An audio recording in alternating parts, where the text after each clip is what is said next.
Hello everyone. Welcome to my video editing tutorial channel.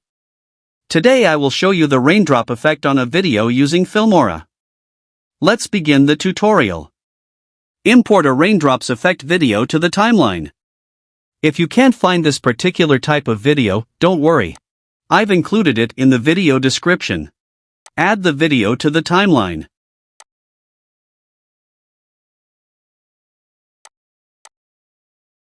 Reduce the video size. Add one more video to the timeline from stock media. Go to compositing and change the blend mode of the video to overlay.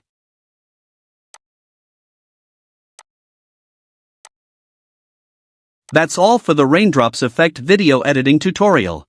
Thank you for watching this video. If you like this video, please hit the like button, share it with your friends, and subscribe for more amazing tutorials.